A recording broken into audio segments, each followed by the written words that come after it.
अ, मुलाकात एक फनकार से, ये हम सब ड्रामा ग्रुप की दूसरी सीरीज का आगाज है। आज हमारे पहले मेहमान हैं असलम परवेज साहब, और होस्ट हमारे हस्ब साबिक़ा प्रोफेसर मोहम्मद काजिम साहब हैं। तो नाजरीन आदाब, गालिब इंस्टीट्यूट के हम सब ड्रामा ग्रुप की जानिब से मैं आपका इस्तकबाल करता हूँ, खैर मकदम करता हूँ।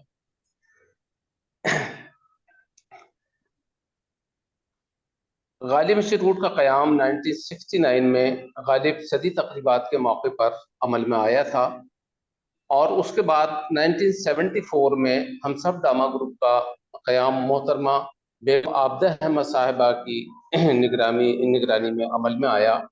हम सब ड्रामा ग्रुप ने अब तक 130 से ज़ायद उर्दू प्ले स्टेज किए हैं। मुझे ये बताते हुए बहुत खुशी हो रही है कि हम सब ड्रामा ग्रुप ने जो सिलसिला गुफ्तगू मुलाकात एक फनकार के उन्वान से शुरू किया था, वो बहुत मकबूल हुआ, और लोगों ने हमसे ख्वाहिश का इजहार किया कि इस सिलसिले को जारी रहना चाहिए। चुनाचे इस प्रोग्राम की अब तक 11 किस्तें नश्र हो चुकी हैं। इस सिलसिले की कामयाबी का राज इस बात में भी पोशीदा है कि हमने इस प्रोग्राम में स्टेज ड्रामा से जुड़े हुए ऐसे अफराद का इंतखाब किया जो अपनी ज़ात में अंजुमन की हैसियत रखते हैं। प्रोफेसर असगर वजाहत, जनाब दानिश हुसैन, जनाब जहीर अनवर, प्रोफेसर आसिफ नकवी, जनाब जावेद दानिश साहब, जनाब सलीम आरिफ, जनाब मुश्ताक काक, जनाब सईद आलम, जनाब विनय वर्मा, मोहतरमा सबा जैदी आब्दी साहिबा, जनाब सुभाष त्यागी साहब, और अब तक इस प्रोग्राम में तशरीफ ला चुके हैं।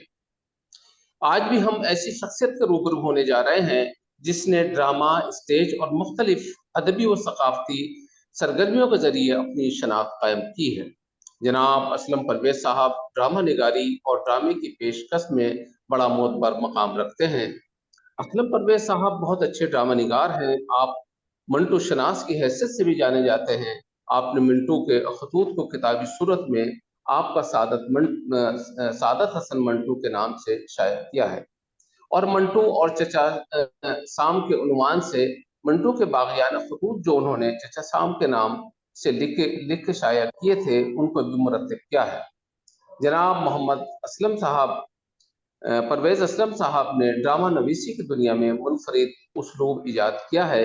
फनी सतह पर आपके ड्रामे ज़बान बयान और मंजर निगारी के आला पैमाने को पहुँचते हैं, लेकिन उनके ड्रामों की खसूसियत मेरी राय में उनके मौज़ूआत हैं जिनमें असली हैसियत और इंसान के दाखिली मसाइल बड़ी फनकारी के साथ सामने आए हैं। मोहम्मद असलम परवेज साहब का मुफस्सल तारीफ तो प्रोफेसर मोहम्मद काजिम साहब फरमाएंगे, क्योंकि आपने ड्रामे के ताल्लुक से तकरीबन काबिल ज़िक्र लिटरेचर पढ़ा है। उसके ताल्लुक से बसीरत अफरोज राय जाहिर करने का मनसब रखते हैं। जैसा कि आपके इल्म में है, आप शोबा उर्दू दिल्ली यूनिवर्सिटी में प्रोफेसर हैं, खुद भी बहुत अच्छे ड्रामा निगार हैं और आर्टिस्ट भी बहुत उम्दा हैं। मैं गालिब इंस्टीट्यूट की जानिब से आपका भी खैर मकदम करता हूँ, और आप दोनों हजरात का शुक्रगुजार हूँ कि आपने हमारी दावत को कबूल फरमाई। मुझे यकीन है कि आप दोनों की गुफ्तगू से ड्रामा, स्टेज और अदब व सकाफत के ताल्लुक से ऐसे निकास सामने आएंगे जिनसे हमारी बसीरत में इजाफा होगा।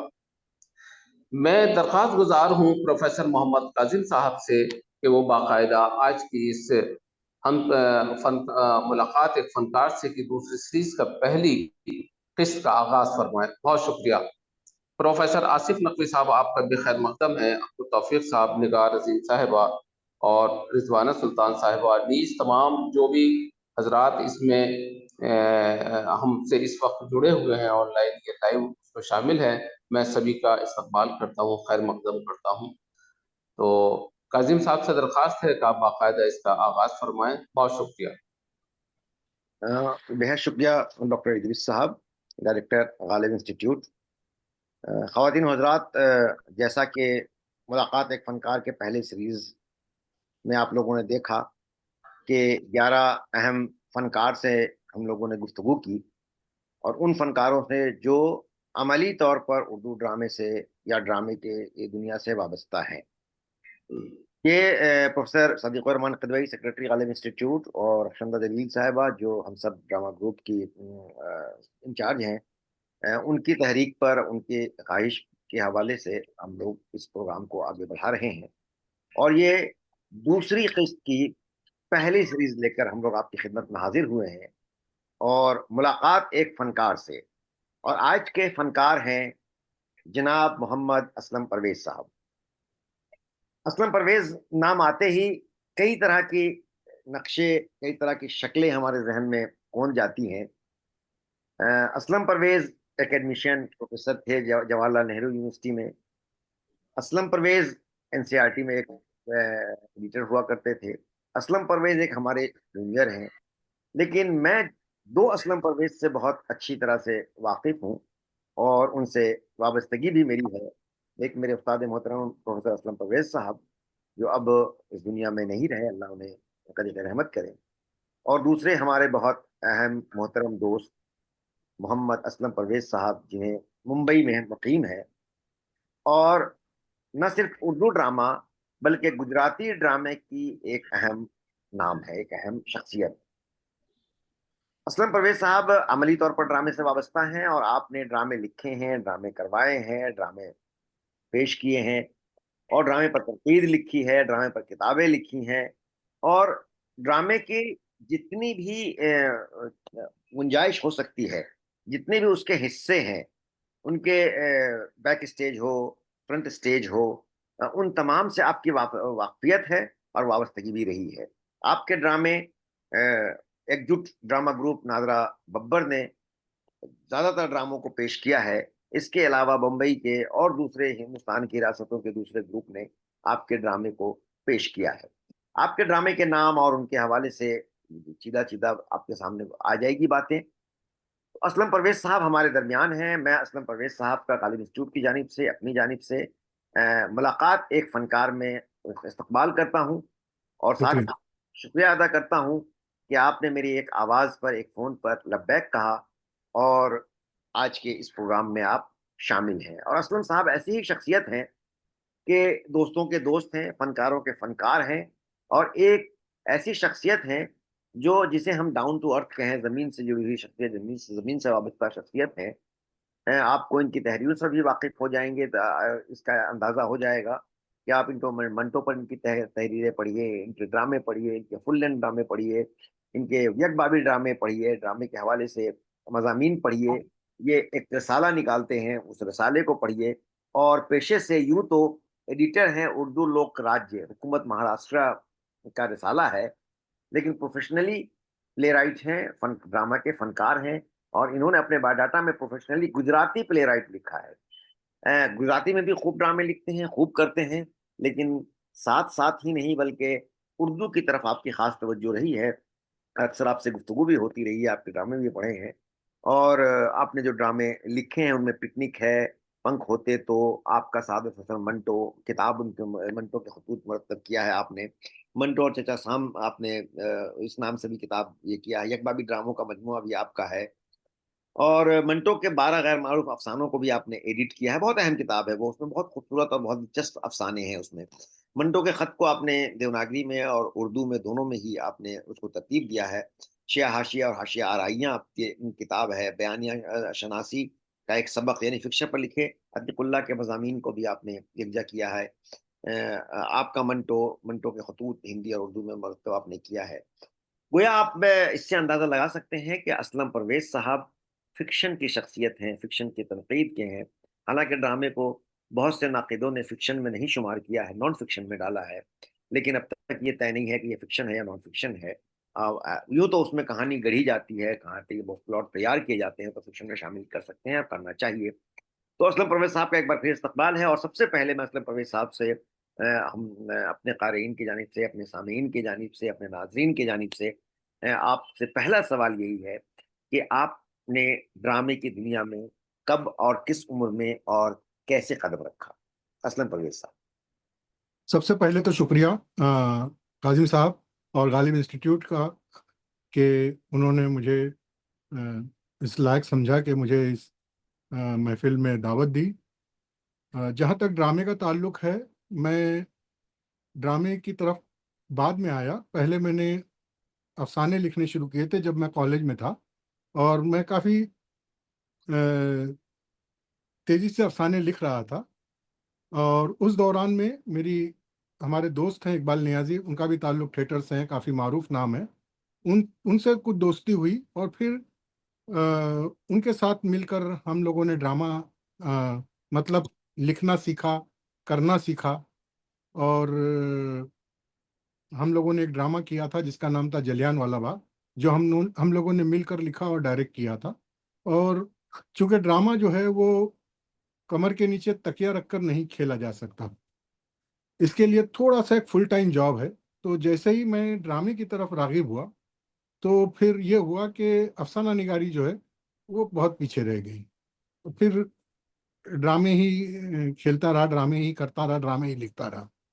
तो ये कॉलेज के ज़माने की बात है। हमने अपनी ज़िंदगी का पहला ड्रामा जो है, मैंने और इकबाल नियाज़ी ने 1982 में जलियांवाला बाग 82 के नाम से लिखा और खेला था।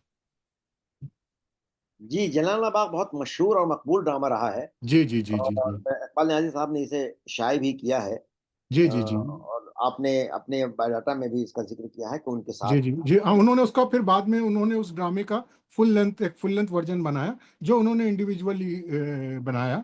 जी जी। लेकिन जो वन एक्ट प्ले था वो हम लोगों ने इप्टा ड्रामा कंपटीशन होता है बॉम्बे में, जो कोई एनएसडी और वो तो है ही नहीं हमारे लिए एक ज़माने तक। अब तो बॉम्बे यूनिवर्सिटी में एक थिएटर का एक वो बन गया है, फैकल्टी बन गई है। लेकिन उस वक्त पे कुछ नहीं था, तो हम लोगों के लिए जो इमेच्योर थिएटर करने वाले थे, उनके लिए IPTA inter collegiate drama competition ही एक तरीके की वर्कशॉप और स्कूल हुआ करता था। और उसमें शरीक होना और उसमें फाइनल में आना या उसमें इनाम जीतना जो है, वो एक बड़ा अचीवमेंट माना और जाना जाता था। तो उसके उसके लिए हम लोगों ने इस्माइल यूसुफ कॉलेज में हम लोग स्टूडेंट्स थे, तो हमें बेस्ट स्टूडेंट स्क्रिप्ट का अवार्ड मिला था उस वक्त पर। और वो काफ़ी एक मतलब मकबूल हुआ था, और इतना मकबूल हुआ था कि फिर कई लोगों ने फिर उस ड्रामे के अलग अलग वर्जन बनाए इस तरीके से। जी जी जी। हम्म, इससे वाकफियत है और उसके हवाले से पढ़ने को भी मिला मुझे और आपसे गुफ्तगू भी हुई। जी जी आपने अभी जिक्र किया कि इप्टा ड्रामा कंपटीशन वहाँ होता था जी और जी। बहुत अब भी अच्छी होता है, अब भी होता है। जी जी होता है अभी भी वहाँ। बहुत अच्छी बात जो बम्बई में मुझे लगी और मैंने कई थिएटर देखे भी कि वहाँ के कॉलेजेस में थिएटर होते हैं। जी जी और अमेच्योर थिएटर में परफॉर्मेंस में भले आपको ये दिखे कि बहुत तामझाम बहुत खर्च नहीं हो, लेकिन कंटेंट के लेवल पर हमें बहुत कुछ वहाँ देखने को मिलता है और तजर्बे बहुत किए जाते हैं। और हाँ, नहीं, अच्छी और बात उसमें जी जी एक बात उन ड्रामा कंपटीशन की, एक बात ये बहुत खूब होती है कि 10 मिनट में जो है आपको पूरा सेट खड़ा करना होता है, लाइट का अरेंजमेंट करना होता, और 1 घंटे से ज़्यादा टाइम नहीं मिलता है, और आपको 45 मिनट में जो है वो ड्रामा ख़त्म करना होता है। और अगर आपने इस टाइम में नहीं किया तो आप डिस्क्वालीफाइड हो जाते हैं। और जी 30-35 ड्रामे आते हैं, जिसमें 5 ड्रामे जो है वो फाइनल में मुंतखब किए जाते हैं। पहले तो ये होता था कि फाइनल में मतलब फाइनल में आ जाना जो है वो बहुत बड़ी बात मानी जाती थी, वो भी एक तरीके का अवार्ड ही माना और जाता था। जी जी जी। नहीं,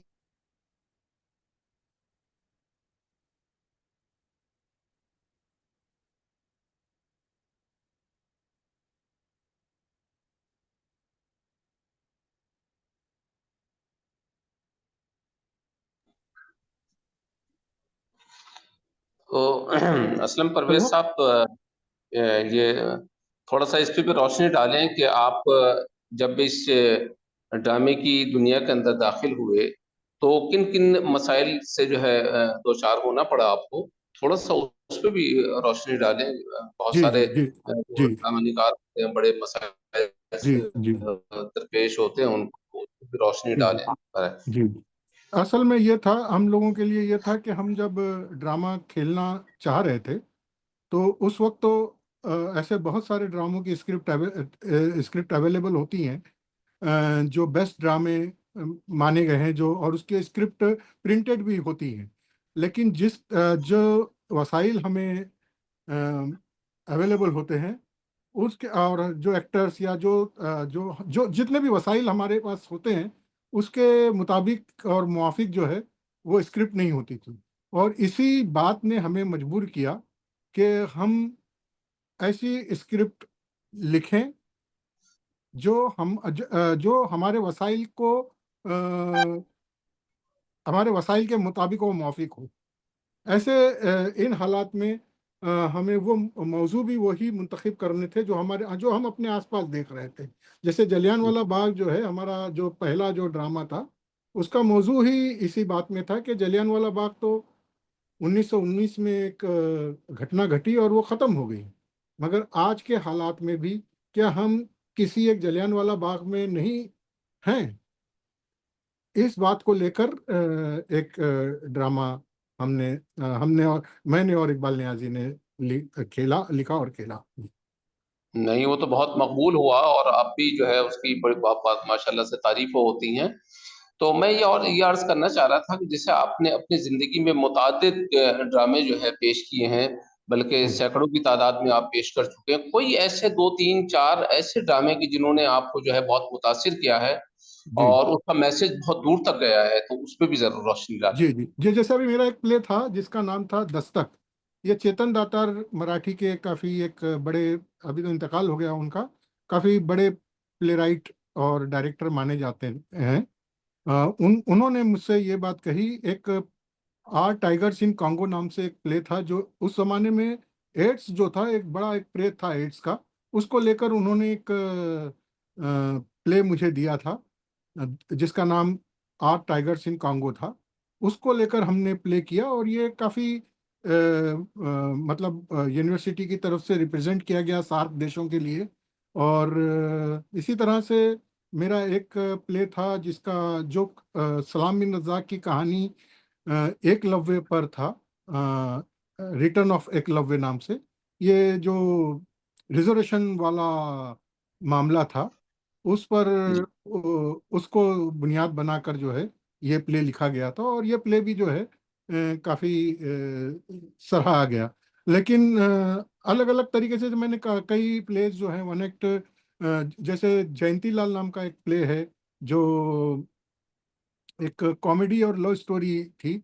इसे भी मतलब ये कहें कि जिसे सराहा गया और कई इनामात उसे मिले। जी। हुँ। सर, आपने जो मंटो के खतूत को किताबी सूरत में जो आपने शाया किया है, आपका सादत हसन मंटो, उसके बारे में ज़रा मुफ़स्सल कुछ हम लोगों को मालूमात फ़राहम करें। जी, जी, जी। असल में एक ब्लैक वर्ड्स नाम से एक पब्लिशर थे बॉम्बे के। वो चाह रहे थे कि मेरी एक किताब जो है वो, जो मेरे मज़ामीन मुख्तलिफ़ रसाइल में छप रहे थे, तो उन्होंने हमसे ये कहा कि हम चाहते हैं कि किताब, आपके मज़ामीन की एक किताब मंटो पर हम छापें। पहली किताब हम आपकी छापें। तो मैंने उनसे ये कहा कि मेरे मज़ामीन को जाने दीजिए, क्योंकि मंटो के खतूत जो अहमद नदीम कासमी ने मुरतब की है जी। 1960 में, वो आउट ऑफ स्टॉक और आउट ऑफ प्रिंट है। तो आप एक काम कीजिए, उसको शाया कर लें। तो वो उसके लिए तैयार हो गए। लेकिन मैंने इस दौरान में मंटो के कुछ 20-25 खतूत जो थे, वो मैंने जो उस किताब में अहमद नदीम कासमी की किताब की इशाअत के बाद दरियाफ्त हुए थे, तो मैंने वो मज़ामीन, वो खतूत भी उनमें शामिल कर लिए। और इस तरीके से फिर वो किताब आई। और फिर और मैं जब उसका तीसरा एडिशन अब शाया होने जा रहा है, तो लगभग 60-70 खतूत और पहली किताब की बनिस्बत उसमें और ज़्यादा इजाफा हुआ है, क्योंकि और खतूत जैसे जैसे वक्त गुजरता जाता है और नए खतूत दरियाफ्त होते जाते हैं, तो वो उसमें शामिल होते गए हैं। जी। जी। नहीं, ये तो बहुत बड़ा आपका कारनामा है। उनमें से मैं एक थोड़ी-सी, सभी जितने भी नाज़रीन हैं उनकी ब ये वो ख़्वाहिश की तर्जुमानी करते हुए सर, मैं ये आपसे एक दरख़्वास्त ये थी कि कोई 1-2 खतूत ऐसे कि जिन्होंने बहुत मुतासिर किया हो आपको, कि जो थोड़ा-सा उस पर रोशनी डाल दें? नहीं, असल में जो मंटो के, हम जब मंटो के अफ़साने जिस तरीके से चौंकाते हैं और हमें मतलब परेशान कर देते हैं, रातों की नींद उड़ा देने वाले ऐसे अफ़साने हैं, जो जी। उसके मुकाबले में जब हम ख़त पढ़ते हैं, तो ख़त के अंदर वो बात नहीं है कि वो हमें चौंकाते नहीं हैं। वो बहुत जी। सहज और एक बिल्कुल एक साधारण लिखने वाला अपने जो जिन अपने इनर कॉन्फ्लिक्ट से गुजर रहा था, उसको जो है मंटो ने बयान किया है, और बहुत सदाकत से जो वो महसूस कर रहा था उसको बिल्कुल अपने कागज पर परोस दिया है। तो हमें उस तरीके से कोई एक ऐसे बहुत बड़े राइटर के हम खत पढ़ रहे हैं, इस तरीके का हमें इमेज जो है उन खतूत में नहीं आता। लेकिन एक दिलचस्प बात यह है कि मंटो के सारे खतूत जो हैं, उनकी एक बड़ी तादाद जो है वो उसकी ज़िंदगी के, जब वो इब्तदाई अदबी ज़िंदगी के जो इब्तदाई दौर था उस वक्त पे लिखे गए। जैसे गालिब के ज़्यादातर खतूत, जो गालिब के खतूत जो हैं, वो उनकी ज़िंदगी के आखिरी फेज़ में लिखे गए थे। और मंटो के जो खतूत है वो उनकी ज़िंदगी के इब्तदाई दौर में लिखे गए। और इस तरीके से गालिब और मंटो के खतूत में बहुत सारी सिमिलरिटीज मिलती हैं, लेकिन खैर ये एक अलग बात है, अलग मौजू है जी। दूसरा ये कि आपने जो मंटो के जो बाक़ियाना खतूत थे जो चचा साम के नाम लिखे हुए थे, जी उस पे भी थोड़ा सा रोशनी डाल दें, क्योंकि तो जी जी जी जी असल में उसकी बात ये हुई थी कि हमने जब अ, मंटो के जब जब पाकिस्तान में जो है ये मंटो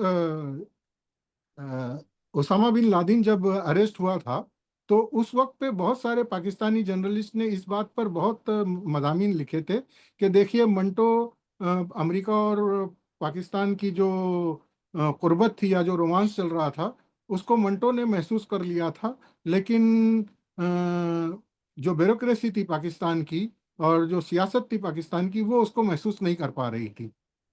अ, लेकिन जी। मुझे ऐसा लग रहा था कि मंटो के टारगेट पे अमेरिका था ही नहीं। मंटो का टारगेट अपने उस वक्त के जो पॉलिटिक्स थे वहाँ, उस वक्त की जो सियासत थी उसी को टारगेट कर रहा था। तो मुझे ये लग रहा था कि, जी। और ये मंटो ने जितनी सारी बातें हिंदुस्तान और पाकिस्तान के ताल्लुक से उस वक्त लिखी हैं, अगर आप चचा साम के खतूत पढ़ें तो तो ये लगता है कि आज भी उतने ही कंटेम्प्रेरी है, उतने ही रिलीवेंट हैं। ऐसा लगता है कि वो शायद आज के हालात को मंटो भांप गया था। तो ये वजह थी बहुत कि, और ये अहम बात ये थी कि मंटो के ताल्लुक से ये हुआ है कि मंटो को जो है 8-10 कहानियों का अफसाना निगार बना समझा गया है, जबकि मुझे ऐसा लगता है कि मंटो ने जो मज़ामीन लिखे, मंटो ने जो खाके लिखे, मंटो ने जो बहुत सारे उसके अफसाने हैं जो ना पार्टीशन पे ना प्रोस्टिट्यूशन पर हैं, वो अफसाने भी उतने ही अहम हैं, लेकिन उस पर जो है बहुत कम लोगों ने जो है ध्यान दिया है। तो चचा साम के खतूत या मंटो अपने अफसानों के दरमियान, ये बात ये किताब भी लिखने का मकसद ये था कि मंटो जो मिथ के बाहर खड़ा है उसको दरियाफ्त किया जाए। वो एक तालिबाना मेरी कोशिश है, पता नहीं कहाँ तक मैं कामयाब हुआ हूँ। नहीं, बहुत मार्कतुलारा आपकी ये किताब है। तो अब हमारे प्रोफेसर मोहम्मद काजिम साहब जो है वो ज्वाइन कर चुके हैं। मेरी उनसे दरख्वास्त है कि इसको जारी रखें और सवालात के सिलसिले को जारी रखें। माफी चाहता हूँ, पता नहीं कैसे मैं बाहर हो गया था। जी और क्या ये है कि अभी आप मंटो के हवाले से गुफ्तगू कर रहे थे, मंटो के कई कहानियों को भी आपने ड्रामे की शक्ल में पेश किया है।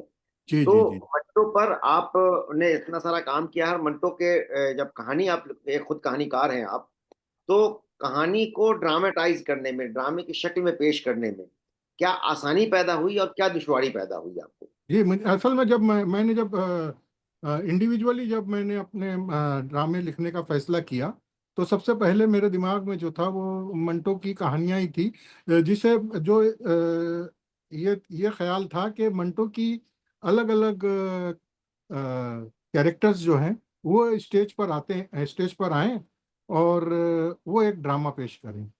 लेकिन जो बाद में शाहिद अनवर ने गैर ज़रूरी लोग के उन्वान से जो ड्रामा खेला, उसका ख्याल मेरे दिमाग में बहुत पहले से था, लेकिन जितना अच्छा शाहिद अनवर ने उसको ड्रामा किया वो मैं कर नहीं पाया था। और क्योंकि हर कहानी का कैरेक्टर जो है अपने पीछे एक कहानी के फ्रेमवर्क में बंधा होता है, तो उन सब को लेकर कैसे ड्रामा एक बनाया जाए, वो मुझसे हुआ नहीं बिल्कुल। शायद अब भी होना मुश्किल है। जैसे जो काम शाहिद अनवर साहब ने अपनी ज़िंदगी में कर दिया था वो बहुत ही शानदार है। तो वो तो मेरा आइडिया बहुत ज़्यादा मुझे से निभा नहीं। लेकिन मंटो का जो एक कैरेक्टर था, हतक कहानी का सुगंधी, हाँ हाँ। उस सुगंधी को बुनियाद बनाकर मैंने अपना एक फुल लेंथ प्ले किया था। कहानी को लेकर नहीं, बल्कि उस किरदार को लेकर मैंने एक प्ले किया था। और मेरा पहला जो एक फुल लेंथ प्ले लिखने का एक्सपीरियंस था, वो मराठी के एक बहुत बड़े डायरेक्टर हैं विट्ठल जाधव, उन्होंने डायरेक्ट किया था। हालांकि जब स्क्रिप्ट मैंने उनको दी थी, उन्होंने उसका पूरा पोस्टमार्टम कर दिया और मुझसे दोबारा नई स्क्रिप्ट लिखवाई थी उन्होंने। और वो ड्रामा काफ़ी कामयाबी के साथ खेला गया और लोगों ने पसंद किया था ऐसे। जी, वो मैंने पढ़ा वो, और उसमें देखा कि किरदार को लेकर आपने, एक किरदार को लेकर जो पूरा फुल लेंथ प्ले आपने जिस तरह से उसका जी जी ताना जी बाना तैयार किया जी है, जी जी जी तो वो जी एक बिल्कुल नई तख्लीक है। जी जी किरदार जो वो है तो वो सिफत उसमें मौजूद है, लेकिन जी आपने उसको बिल्कुल नई तरह से नई पेश किया जी है। जी शाहिद जी अनवर ने बिल्कुल मुख्तलिफ तरीके से पेश किया है कि उसमें शाहिद अनवर जी की खूसियत ये है जो उस ड्रामे की है, गैर जरूरी लोग की, कि जी वहाँ हम ये तफरीक नहीं कर पाते हैं कि कहाँ मंटो है और कहाँ शाहिद अनवर है। जी जी वो जी जबान के हवाले से, किरदार के हवाले से जो उसकी किरदार की तौसीफ भी जी की जी गई, जी जी नहीं, वो तो शाहिद अनवर ने तो बहुत शानदार प्ले किया और है, बहुत। शानदार वो प्ले है, और जी बहुत जी कामयाबी से खेला जी भी गया है। आपका एक ड्रामा है जिसे नादरा ने, जहीर ने, बब्बर ने खेला था, जी पंख होते तो, और जो बहुत मकबूल हुआ है, और बिल्कुल नई तरह का ड्रामा है वो। जी जी जी जी जी जो है, जी उसके जो जी जी प्लॉट है, उसका जो है, उसके हवाले से थोड़ी सी, क्योंकि हाँ उर्दू में नहीं, उस तरह के ड्रामे देखने को नहीं मिलते हैं, तो मैं चाहूंगा हाँ, कि थोड़ी सी आप गुफ्तगू फरमाएं। जी जी असल में वो ड्रामे में 7 या 8 लड़कियां, मतलब फीमेल कैरेक्टर्स हैं और एक जेंट्स कैरेक्टर है उस प्ले के अंदर। लेकिन बॉम्बे जैसे शहर में जो है वो प्ले काफ़ी लोगों ने काफ़ी सराहा। लेकिन 8-10 फीमेल्स कैरेक्टर्स को लेकर बॉम्बे जैसे एक शहर में जो है प्ले कंटिन्यू करना जो है वो बहुत मुश्किल होता है। हर बार जब उसका नया शो होता था तो एक या दो कास्टिंग जो है वो बदल जाती थी और फिर वो तैयारी करनी पड़ती थी। तो नादिरा जी कहती थी कि पंख होते तो प्ले करना मेंढक तोलने जैसा है। तो बिल्कुल बिल्कुल। तो हर बार जो है ना वो एक को मतलब मैंने रखें पलड़े में तो दूसरा उछल कर बाहर चला जाता है बहरकैफ। तो वो एक ड्रामा जो है वो असल में कथक डांस पर था। जी जो हम सिर्फ कथक डांस पर नहीं था, ये हर वो चीज़ें जो हमारी वैल्यूज़ हैं, जो इकदार हैं, वो कैसे कैसे कमर्शलाइज हो रही हैं, वो कैसे कैसे जो है हमसे दूर होती जा रही है और हम उनसे दूर होते जा रहे हैं, उसको समझने और समझाने की एक कोशिश थी। कथक डांस वैसे बधाई था, लेकिन वो सिर्फ कथक डांस पर नहीं था ड्रामा। और इसके अलावा जो है कैरेक्टर्स रीडिंग थी कि हमारे समाज में जो औरतें होती हैं, हर एक औरत के पीछे उसकी जो प्रॉब्लम्स हैं, उसकी जो महरूमियां हैं, उसकी जो नासूदियां हैं, उसको भी जो है एक छूता हुआ जो है वो ड्रामा जाता है। तो इस लिहाज से वो ड्रामा बोलता हूँ। बिल्कुल। अ, आपके ड्रामों के नाम मैं देख रहा हूँ, और जी पिछले दिनों में मैंने देखे हैं कि मसलन अगर आप देखें कि not for sale, the freeze point, return of Eklavya, the welcome Ram, for the sake of god, हम्म ये जो अंग्रेजी में नाम आपके हैं, जी जी तो जी ये जी बड़ा जी कैची भी है। तो अ, इनके पीछे कहानी और इसके नाम का जो है, वो क्या जी जी ये है? तो मैं जल्दी इस तरह के नाम थोड़ा नहीं सा, हाँ, मिलते हैं। थोड़ा सा ये अट्रैक्ट करने की एक समझ लीजिए हथकंडा है इस पूरी बात में, कि थोड़ा सा जैसा भी वो सोन प्रकाश की एक कहानी है बनवास 82 नाम से, जी उसको ही बुनियाद बनाकर वेलकम राम नाम से कहानी लिखी गई थी ये। और इप्टा में खेला गया था, वो काफी इप्टा ने उसे पेश किया था इप्टा के कंपटीशन में, जहां उसने मतलब मैंने लेकिन अब यही है कि बनवास से ज्यादा मुझे नाम जो है, क्योंकि वो सिर्फ उस टाइम की कहानी नहीं थी, क्योंकि स्वयं प्रकाश ने भी बनवास 1982 में ये कहानी लिखी थी। तो मुझे वो 82 नाम ना रखकर जो है, मैं चाह रहा था कि उसका कहीं ना कहीं एक कंटेम्परेरी एक रेफरेंस रहे। इस लिहाज से वेलकम राम उसका नाम रखा गया था। जी जी जी।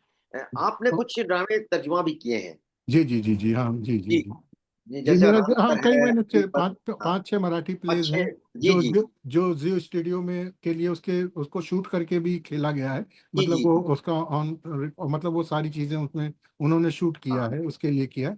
लेकिन जैसे जयंत पवार के मैंने कई प्लेज जो हैं वो जी मराठी में किए हैं। वो काफी मराठी के बहुत ही जबरदस्त राइटर है। उनके इंतकाल से पहले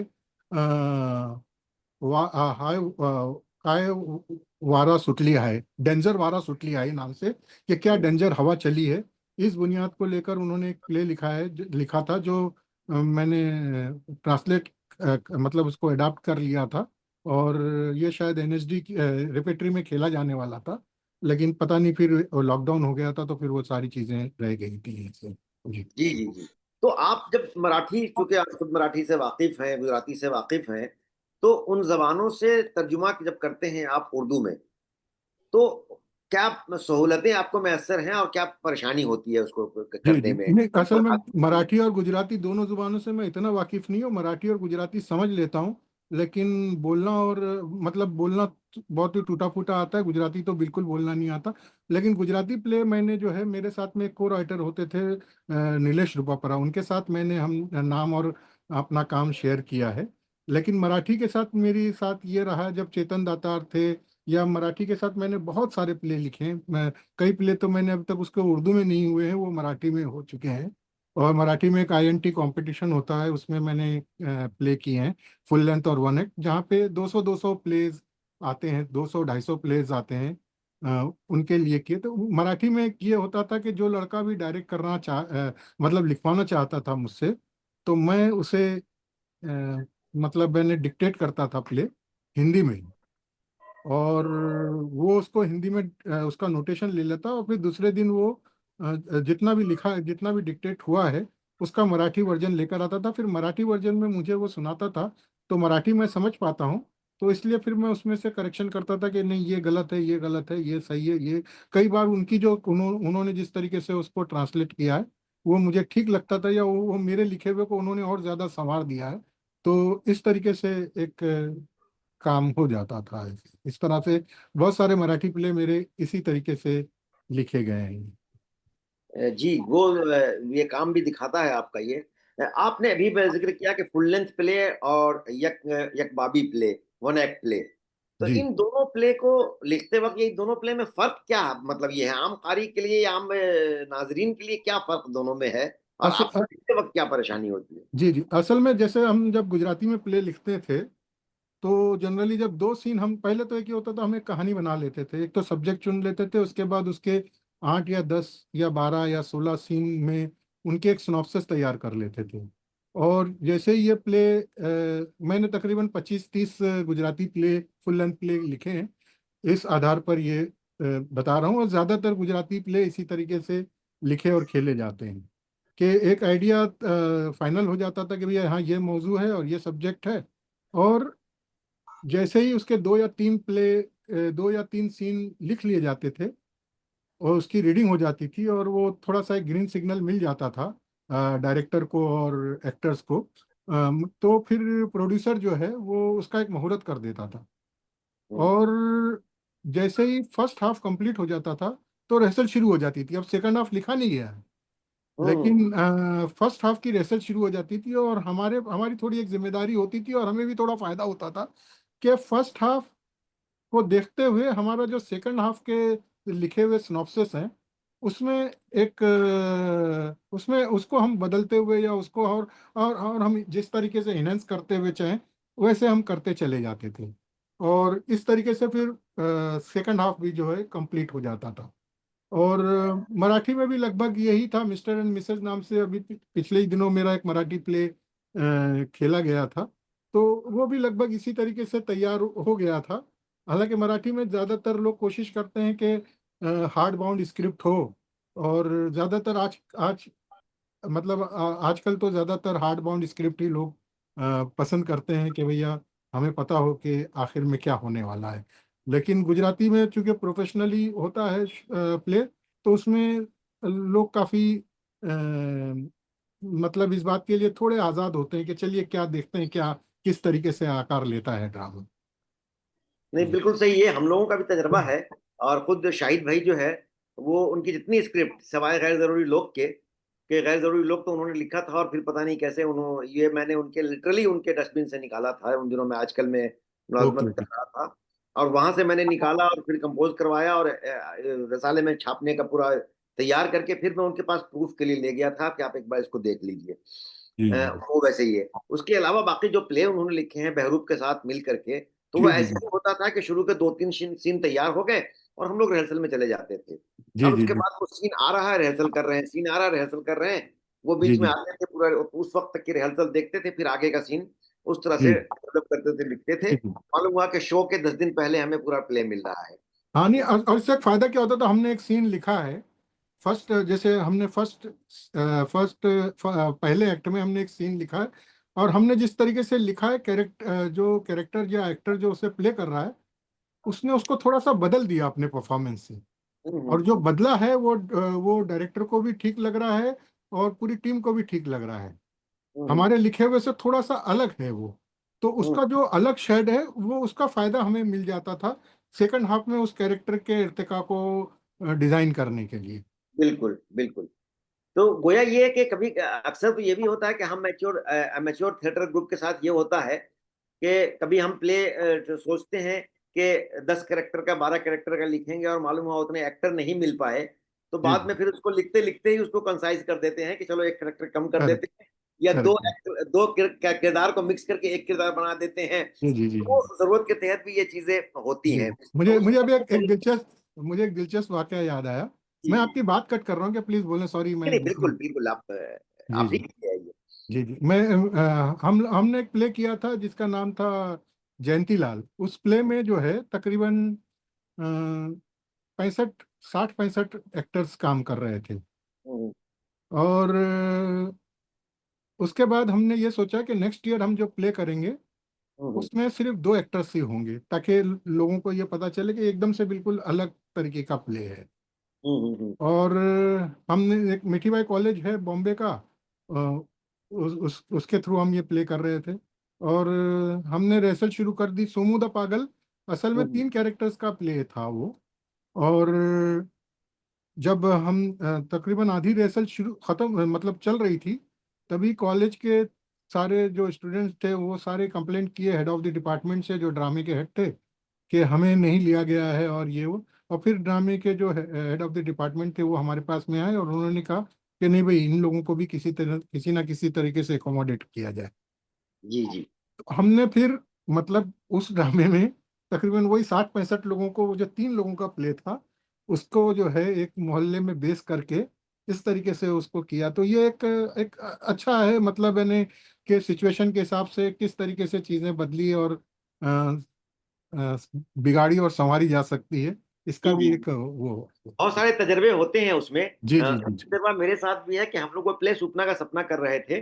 जी जी जी मैं जी ये कि एक फीमेल कैरेक्टर लीड है।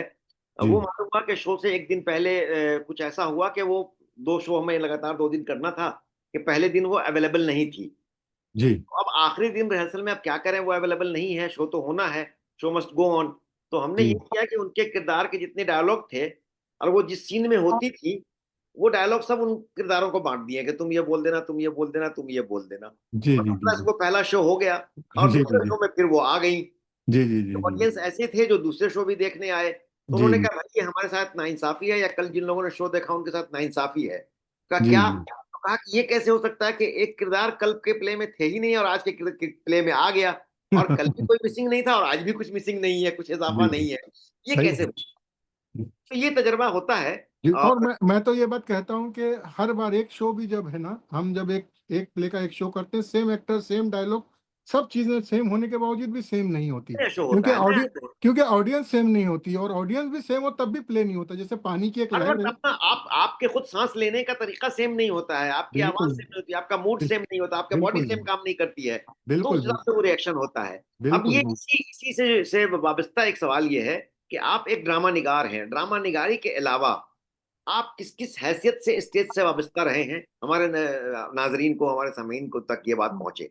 हाँ नहीं, मुझे तो मतलब है ना, मैं बुनियादी तौर पे तो राइटर ही हूँ, इसलिए कि पहला प्ले जो है हमने नियाजी साहब के साथ जो लिखा था, उसके बाद मेरी समझ में आ गया कि ये डायरेक्शन मेरे कप की चाय है नहीं। लोगों को डील करना जो है वो मुझे बहुत ज़्यादा उसका सलीका नहीं है, करीना नहीं है। तो मैंने तो उससे अपने हाथ खींच लिया। लेकिन ये था कि बाकी सारे काम जो है मैंने मतलब बैक स्टेज की टीम से लेके मैं ट्रंक तक एकजुट में राइटर होने के बावजूद भी ये कोई उसमें बताने की बात नहीं है। मैं बिल्कुल मीन करता हूँ, जब हम ड्रामे की टीम में होते हैं तो टीम में होते हैं, तो उसमें कोई काम जो है बड़ा और छोटा नहीं होता, और सब जो है एक ही सफ में खड़े होते हैं। तो मैंने एक्टिंग एक्टिंग मेरा एक्टिंग का मुझे कभी बहुत ज़्यादा शौक नहीं रहा, लेकिन नादिरा जी चाहती थी कि वो मैं प्ले में काम करूं, तो एक ज़माने में एकजुट के सारे ड्रामों में कोई ना कोई एक छोटा मोटा रोल जो है वो मुझे सौंप दिया जाता था, और मैं वो करता था, और अच्छा लगता था, वो सारी चीज़ें अच्छी होती। तो मैंने एक्टिंग की है, बैक स्टेज किया है। चूंकि टेक्निकली बहुत ज़्यादा मतलब मैंने तैयार नहीं हूँ मैं, तो लाइट्स और म्यूजिक वगैरह का जो है वो नहीं है, बेसुरा हूँ, इसलिए कभी गाने वाने का भी मौका मुझे ना दिया ना लिया मुझे, मैंने। ये जी अच्छा कहा आपने कि आपको म्यूजिक का सेंस ये नहीं है, और पूरा प्ले आपने जी रक्स पर लिख दिया है, जी पंख जी और जी, हाँ हाँ हाँ, बिल्कुल बिल्कुल। वो ये है कि आमलेट खाने के लिए अंडा देना जरूरी नहीं है ना। ये एक फनकार है, एक फनकार बोल रहा है कि एक, और वाकई आपकी जो वाबस्तगी जिस तरह से है, और आपकी तहरीरें जो देखी हैं हमने, और आपका मकाला भी जो हमने कई बार सुनने का मौका भी मिला है मुझे, जी जी और कई चाहे पढ़ता तो अक्सर रहता हूँ, आपको आपकी तहरीरें पढ़ता रहता हूँ, और मंटो के हवाले से, थिएटर के हवाले से, Gujarati theatre, Urdu theatre, Punjab Marathi theatre के हवाले से आपने काम किया है। अभी मौजूदा दौर में क्या चैलेंजेस हैं? हम एमेच्योर थिएटर, अभी आजकल जो असल थिएटर जो कर रहा है, जो मेरा अपना जी जी मुशाहिदा है कि असल थिएटर जो हो रहा है वो एमेच्योर थिएटर ही कर रहे हैं। जितने जी प्रोफेशनल्स हैं वो मेथड थिएटर कर रहे हैं, फॉर्मूला थिएटर कर रहे हैं। जी जी उनके हाँ पास सेट है, जी उनके पास लाइट है, उनके पास कॉस्ट्यूम है, उनके पास सारा है, वो जी उसका प्ले तो कर रहे हैं, लेकिन कंटेंट गायब होता जा रहा है। जी तो आपको क्या लगता है कि मौजूदा दौर में क्या चैलेंजेस हैं एक्चुअल प्ले जी। करने वाले के या एमेच्योर असल प्ले? असल में एक तो पहली बात तो ये है कि जैसे अगर हम एक अच्छा सा ड्रामा, बहुत अच्छा ड्रामा अगर हम खेलें, और हम जैसे, मैं तो बॉम्बे शहर की बात करता हूँ जहाँ पर रिहर्सल की जगह जो है घंटे के हिसाब से किराए पर मिलती है। जी और अगर वो प्ले अगर मैं पृथ्वी पे कर लूँ और पृथ्वी पे हाउसफुल भी आ जाए, या एनसीपीए में भी अगर वो खेला जाए, और सैटरडे संडे की डेट लेकर अगर वहाँ पे तब भी जो पैसे हैं वो रिकवर नहीं हो पाते। जी जी, बड़े बिल्कुल। हॉल में करना तो आज की तारीख में हिंदी थिएटर करना सिर्फ गुजराती थिएटर या अंग्रेजी थिएटर वाले एफर्ट कर सकते हैं बड़े हॉल में, या मराठी थिएटर वाले, हम्म। जो प्रोफेशनली काम करते हैं, जिनके पास में मतलब जो रिहर्सल कम करते हैं, शो ज्यादा करते हैं। जी हिंदी वाले जो है वो रिहर्सल 10 दिन की रिहर्सल करते हैं, एक शो करते हैं। जी जी। मराठी और गुजराती वाले जो है एक दिन रिहर्सल करते हैं और 10 दिन शो करते हैं। तो ये एक फर्क रहता है।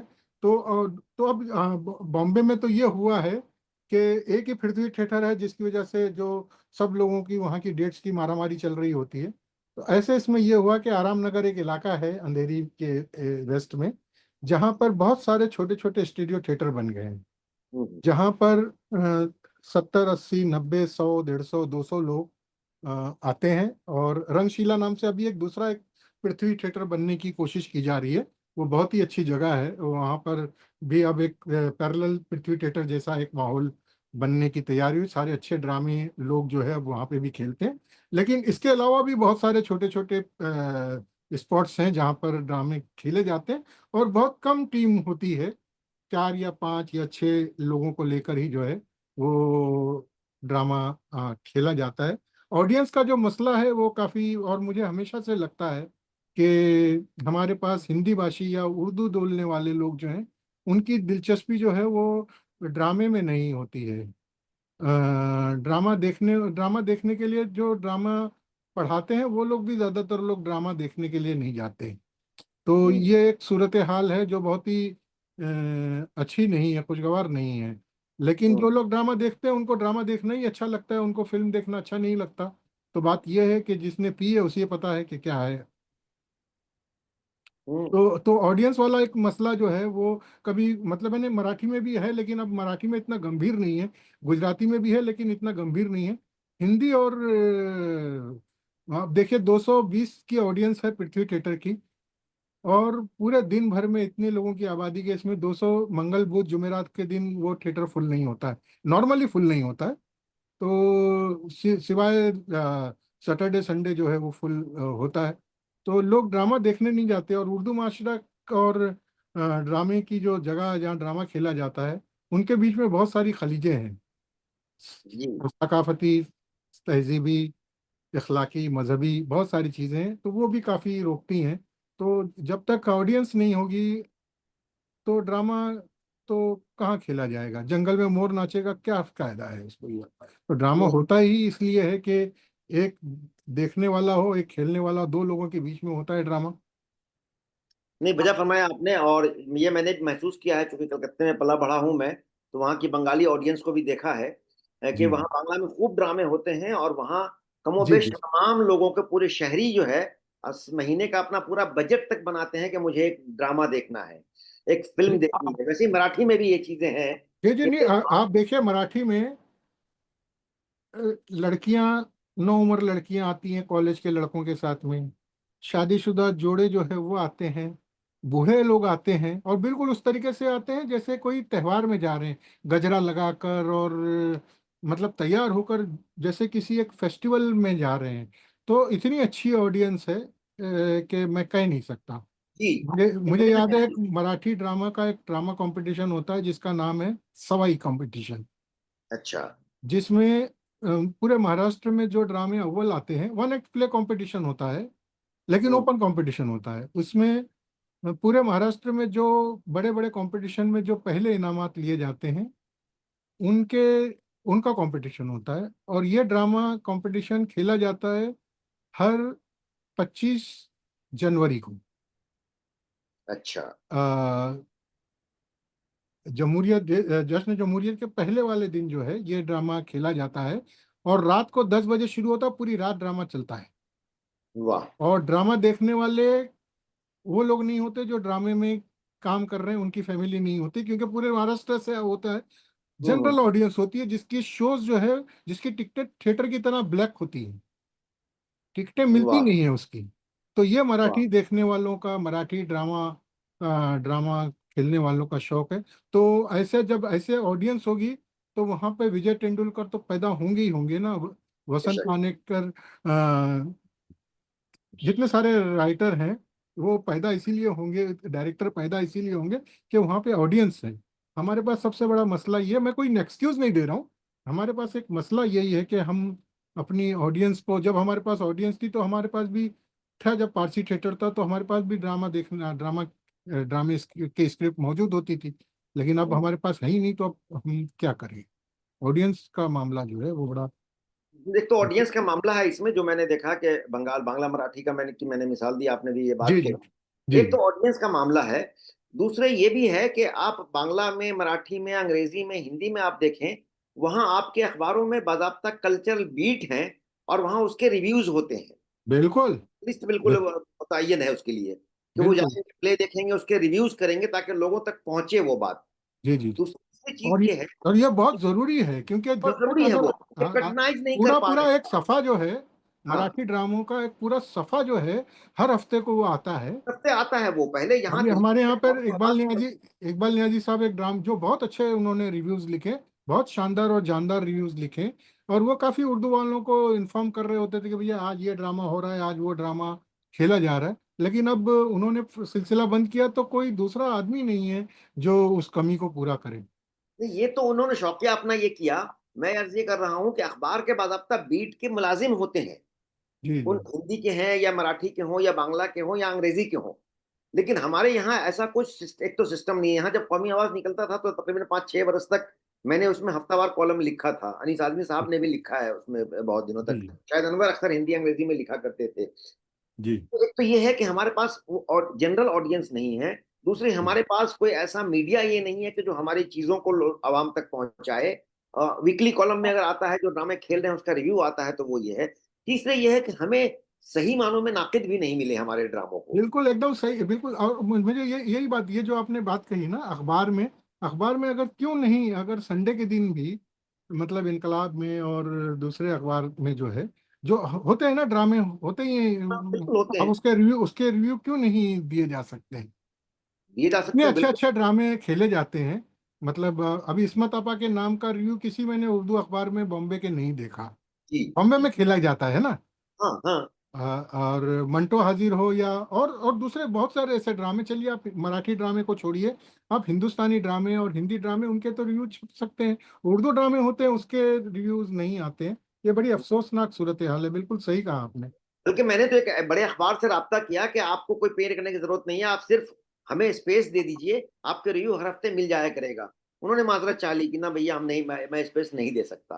तो जी। ये जो चीज है कि एक तो बड़ी वो खतरनाक थी, बिल्कुल है कि बिल्कुल। हमें तनकीद निगार भी नहीं मिले कि हमारे ड्रामों को समझ सके। वो 2 सफ़े के और के ड्रामे को लेकर के उस पर तनकीदें लिख दी, शाहकार ड्रामे, या जो ड्रामे खेले नहीं जा सके उनको लिख दिया कि ये हमारा शाहकार है। और जो एक्चुअल खेले जा रहे हैं ड्रामे, जो बहुत से ड्रामे शाये भी नहीं हो रहे हैं, जो जी उर्दू ड्रामे खेले जा रहे हैं एक्चुअल स्टेज पर खेले जा रहे हैं। तो जरूरत इस बात की है कि जो मुहक्किकीन अब आ रहे हैं, अब नए लोग जो आ रहे हैं, वो उन ड्रामों तक जो खेले जा रहे हैं स्टेज तक पहुंचे, और वहां से उनको लेकर के आए और उस पर बात करें, उनको रिव्यू बिल्कुल। करें और उनको एक तरह से प्रिजर्व करने का काम करें। हमारे पास इब्ता की पूरी तारीख नहीं है, क्योंकि जी उसको भी प्रिजर्व करने का काम नहीं किया, डॉक्यूमेंटेशन करने का काम नहीं किया, जितनी बड़ा काम कारनामा अंजाम दिया। जी जी, अभी आपने तो काम, बहुत अहम काम कर ही दिया है। थोड़ा मैंने जी कुछ किया, उसमें कोशिश की मैंने, और अभी भी मैं कुछ यकजा कर रहा हूँ। अगले हाँ। वॉल्यूम में इंशाल्लाह वो आएगी चीजें। अभी मैं उस जी। पर काम कर रहा हूँ। तो मौजूदा दौर में आप क्या एक मैसेज देना चाहते हैं हमारे आम उर्दू क़ारीन को, नौजवानों को, और उर्दू से ड्रामे से दिलचस्पी रखने वालों को? बस मैं, मुझे तो एक यही लगता है कि आप, आपके शहर में ड्रामे होने चाहिए, ड्रामे देखने जाइए। स्कूलों और कॉलेज में जो जो ट्रस्टी हैं या जो लोग हैं, वहाँ थोड़ा सा बचपन से ही अगर इस बात को थोड़ा सा बच्चों को समझाया जाए कि भैया ड्रामा जो है वो बहुत कितना ज़रूरी है ज़िंदगी में। आज की तारीख में तो परफॉर्मिंग आर्ट जो है वो आपकी आपकी मतलब अमली ज़िंदगी में कितना ज़रूरी है। तो ऐसे इसमें ड्रामा आपकी बहुत हेल्प कर सकता है। और बच्चों से ही, बच्चों को अभी से ट्रेंड कीजिए कि वो ड्रामे खेलें, ड्रामे में काम करें। और नए नए जो ड्रामे के जो माहिरीन हैं उनको बुलाइए, उनके साथ वर्कशॉप कीजिए। बहुत फर्क पड़ेगा इस पूरी चीज़ से। बिल्कुल। असलम परवेज साहब, आप हमारे गालिब इंस्टीट्यूट के हम सब ड्रामा इनाम याफ्ता, इनाम भी से भी आपको नवाजा गया है, आपकी जी खिदमत को जी जी जी। दिया गया है। और आप गालिब इंस्टीट्यूट की सरगर्मियों से भी वाकिफ हैं, दिल्ली की बिल्कुल सरगर्मियों से भी बिल्कुल। वाकिफ हैं। तो आप हमें किस तरह का मशवरा या देना चाहते हैं, या हमें किस तरह से और मजबूत करना चाहते हैं आप, और हम किस तरह से गालिब इंस्टीट्यूट हम सब ड्रामा ग्रुप और किस तरह से चीज़ों को लेकर आगे बढ़े? हम लोगों की कोशिश हो रही है कि हम लेक्चर भी करवाते हैं, हम ड्रामा फेस्टिवल भी करवाते हैं, और हम ड्रामे की तरबियत की तरफ भी आगे बढ़ने की कोशिश कर रहे हैं, और इस तरह के बिल्कुल। प्रोग्राम भी ये नहीं, करते हैं। गालिब इंस्टीट्यूट तो काफ़ी मतलब मैंने तो एक मजमून लिखा था, इसमें इसका जिक्र भी किया था। गालिब इंस्टीट्यूट और जामिया मिलिया ने एक काफ़ी बड़ा रोल प्ले किया है। हमारे यहाँ मतलब मतलब बॉम्बे में इस तरीके का कोई ऐसा इदारा नहीं है जो इस मतलब ये काम अंजाम दे।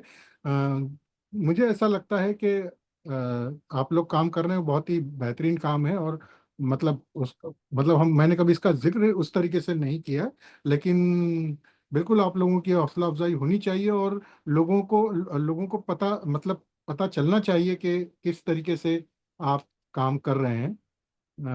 बस मैं एक ही बात कहना चाहूँगा कि बच्चों का थिएटर जो है ना, बच्चों के अंदर, बच्चों के लिए कुछ काम करने की एक मंसूबाबंद तरीके से जो है काम करने की ज़रूरत है, ऐसा मुझे लगता है। बहुत अच्छा ये आपका ये मशवरा सलाखों पर, और हमारी हौसला अफजाई के लिए आपका शुक्रिया। ख़वातीन व हज़रात, मुलाकात एक फ़नकार से मैं अभी आपको मोहम्मद असलम परवेज़ साहब से महफ़िल गुफ्तगू थे। मैं असलम परवेज़ साहब ने बहुत ही कीमती बातें, न सिर्फ ये कि अपने मुताल्लिक़, अपने काम से मुताल्लिक़, अपने फ़िक्र से मुताल्लिक़, अपने ड्रामों से मुताल्लिक़ हमें मालूमात फ़राहम की, उन पर गुफ्तगू की, उनके बहुत से गोशों को वाह किया। बल्कि मौजूदा दौर में जो थिएटर का मंजरनामा है, वो बम्बई में हो या दिल्ली में हो या दूसरे बड़े शहरों में हो, मेट्रोपॉलिटन शहर में, कमोबेश सूरत हाल एक ही जैसी है। यहाँ तो वहाँ असलम परवेज साहब जहाँ है, वहाँ गुजराती और मराठी थिएटर का जोर ज़्यादा है, हिंदी उर्दू थिएटर की तरफ थोड़ा कम है। उसके बावजूद वहाँ जितनी तादाद में ड्रामे हो रहे हैं, और ख़ासकर महाराष्ट्र में, महाराष्ट्र के मैं खुद वाकिफ़ हूँ और मैं खुद सफ़र करता हूँ बहुत, कि वहाँ 2 चीज़ें उर्दू को लेकर बहुत काम हो रहे हैं। एक तो उर्दू मीडियम स्कूल्स में उर्दू के ज़रिए तालीम दी जा रही है, दूसरे वहां का छोटा बड़ा शायद ही कोई ऐसा शहर हो जहां उर्दू के ड्रामे न खेले जाते हो या फेस्टिवल का इनकाद न होता हो। वो शोलापुर हो, वो भिवंडी हो, वो दूसरे छोटे छोटे मराकज क्यों ना हो, वहाँ बॉम्बे में तो होते ही होते हैं। उर्दू थिएटर हो रहे हैं और सब लोग, असलम परवेज साहब हैं, इकबाल नियाज़ी साहब हैं, वहाँ वक़ार साहब हैं, कादिर साहब हैं, या आप भिवंडी में हैं, शोलापुर में लोग हैं। वो लोग जिस तरह से काम कर रहे हैं, हमें इनके साथ भी जुड़ करके, इनके साथ मिल करके, इनके हाथ को मजबूत करके इनको आगे बढ़ाने की कोशिश करना चाहिए। और पूरे हिंदुस्तान में ही हम सब लोग जब एक दूसरे से वाबस्ता होंगे, एक दूसरे से जब मुताल्लिक होंगे, एक दूसरे से मिल करके जब हम इस मुहिम को आगे बढ़ाएंगे, तो यकीनन जिसकी तरफ ये कहा जाता है कि उर्दू थिएटर आज नहीं है, मैं ये कहता हूँ कि उर्दू रस्मुल खत में थिएटर नहीं हो रहे हैं, लेकिन उर्दू ड्रामे खूब खेले जा रहे हैं। और उर्दू रस्मुल खत में थिएटर न होने की एक बड़ी वजह यह है कि हमारे पास जो अदाकार हैं, जो एक्टर हैं, जो डायरेक्टर हैं, जो टेक्निकल लोग हैं, लाइट वाले हैं, कॉस्ट्यूम वाले हैं, मेकअप वाले हैं, म्यूजिक वाले हैं, वो उर्दू रस्मुल खत से उतने वाकिफ नहीं है। तो उस मजबूरी में हम उर्दू ड्रामे भी उनको देवनागरी में या रोमन स्क्रिप्ट में हमें उन्हें देना पड़ता है। और चूंकि वो रोमन स्क्रिप्ट में उनके सामने होता है, तो हमें लगता है कि वो उर्दू का ड्रामा नहीं है, हिंदी का ड्रामा है। तो ऐसा नहीं है, उर्दू के ड्रामे खूब खेले जा रहे हैं।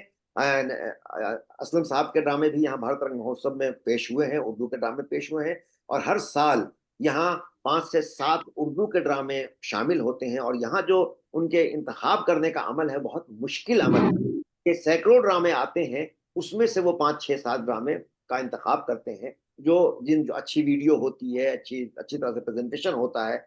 हमारे पास क्योंकि उस तरह के प्रोफेशनल उतने पैसे नहीं है, उस तरह के इंस्ट्रूमेंट नहीं है, उस तरह का सेट लाइट का इंतजाम नहीं है, उस तरह का ऑडिटोरियम नहीं है, तो हम अमेच्योर लेवल पर ड्रामे खेल रहे हैं। और एक्चुअल कंटेंट को, जो मौजूआत हैं, जो मवाद है, वो अमेच्योर थिएटर पेश कर रहा है। और अभी से नहीं, बल्कि हिंदुस्तान में ड्रामे की इब्तिदा, हिंदी उर्दू ड्रामे अगर आप कहें कि वो इंदर सभा से लेकर और आज तक नुमाइंदगी कर रहा है, और हर शहर में, हर रियासत में नुमाइंदगी कर रहा है। हमें जरूरत इस बात की है कि हम थिएटर तक पहुंचे, उनको देखें, उनको आइडेंटिफाई करें। और चूंकि थिएटर स्पोकन वर्ड्स में है, स्पोकन लैंग्वेज है, इसलिए जो बोली जा रही है, जो किरदार अदा कर रहा है, वही उसकी जबान है, स्क्रिप्ट उसकी जबान नहीं है। यकीनन हमारे नाजरीन को ने बहुत मुस्तफीज हुए होंगे। और असलम साहब ने जिस तरह से, जिस खूबी से और जिस जबान में, जिस रवानगी के साथ आपने अपनी बात रखी है, हम तक पहुंचाई है, उसके लिए मैं असलम परवेज साहब का शुक्रगुजार हूं कि उन्होंने कीमती वक्त में से हमारे लिए इतना वक्त चुरा लिया कि 1 सवा घंटा हमारे लिए उन्होंने दिया। मैं उनका शुक्रगुजार हूं और यकीनन आइंदा भी उन्हें जहमत दूंगा किसी और तरह से, किसी और हैसियत से। हमारे साथ बहुत से लोग शामिल हैं यहाँ इस ऑनलाइन, उनका शुक्रगुजार हूँ। निगार अजीम साहबा है, आसिफ साहब हैं, जावेद अंबर साहब हैं, और दूसरे बहुत से लोग हमारे साथ मौजूद हैं यहाँ। मैं उन तमाम लोगों का शुक्रिया अदा करता हूँ कि उन्होंने हमारी हौसला अफजाई की, वो हमारे साथ हैं। और यकीनन ये जितने लोग हैं, ये इस बात को और आगे बढ़ाएंगे कि किस तरह हम थिएटर तक पहुंचे, थिएटर को मजबूत करें, गालिब इंस्टीट्यूट के हम सब ड्रामा ग्रुप को मजबूत करें, और इस मुहिम को हम मजीद आगे बढ़ाएं। इस तरफ यकीनन आपका ताउन हमें हासिल रहेगा। मैं फॉर्मली, बाज़ाब्ता शुक्रिया के अदा करने के लिए मैं डायरेक्टर साहब को बात करने से पहले मैं आपको बता दूं कि ये सिलसिला दूसरा सिलसिला ये शुरू हुआ है, और इसकी ये पहली कड़ी है। अगली कड़ी में फिर इंशाल्लाह अगले महीने हम जरूर मिलेंगे एक नए फनकार के साथ। मैं डॉक्टर इदरीस साहब से गुजारिश करता हूँ कि आप गालिब इंस्टीट्यूट की जानिब से, हम सब ड्रामा ग्रुप की जानिब से, हम सब की जानिब से आप इन तमाम लोगों का शुक्रिया अदा करें। उन लोगों का भी जो ऑनलाइन हमारे साथ हैं, उन लोगों का भी, जो बहुत से लोग हैं जिनका नाम मैं नहीं ले सका हूँ, उनका भी, और जो बाद में भी इसे देखेंगे जब ये यूट्यूब पर अपलोड किया जाएगा, उनका भी मैं अदा करता हूँ। अजीज साहब से गुजारिश करता हूँ कि बराए करम आप अदारे की जानिब से, हम सब की जानिब से हदियत शुक्र पेश करें। बहुत शुक्रिया प्रोफेसर मोहम्मद काजिम साहब। आज हमने प्रोफेसर जनाब असलम परवेज साहब से बहुत ही आलिमाना गुफ्तगू ड्रामे की उससे सुने। तो माशाल्लाह से आप गालिब इनाम याफ्ता भी हैं, जो ड्रामे के लिए हम गालिब उर्दू ड्रामे के लिए जो एक इनाम दिया जाता है, तो मेरे ख्याल से ये 2019 में आपको पेश किया गया था।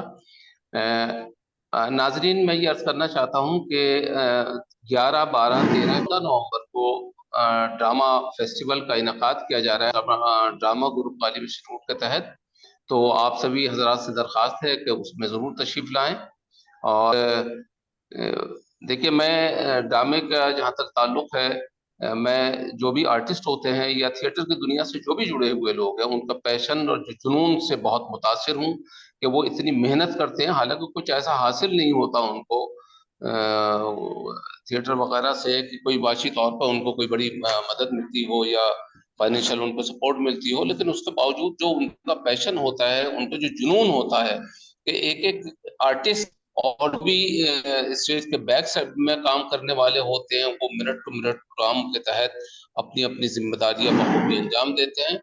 तो हम सब ड्रामा ग्रुप की जब से सरबरा मोहतरमा डॉक्टर रक्षदा जलील साहिबा हुई हैं, उन्होंने बहुत इसके ऊपर जो है तवज्जो दी है और एक एक चीज़ का मशवरा करती हैं और बहुत गहराई से मुताला करने के बाद में जो है फैसला करती हैं। तो नेक्स्ट मंथ हमारा ये ड्रामा फेस्टिवल होगा।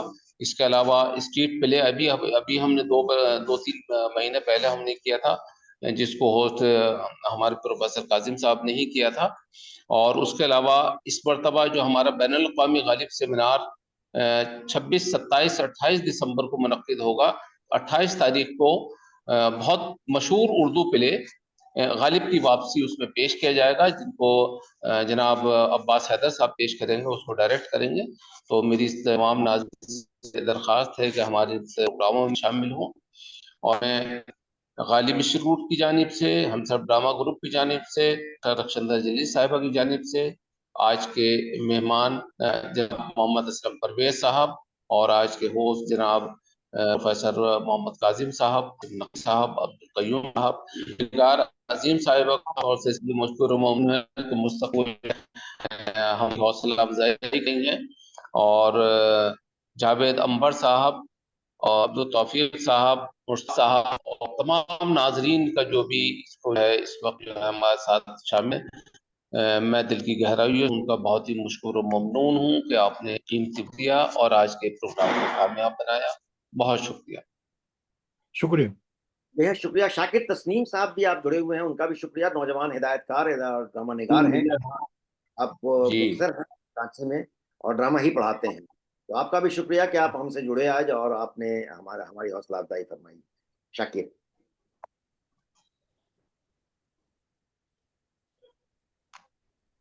बेहद शुक्रिया।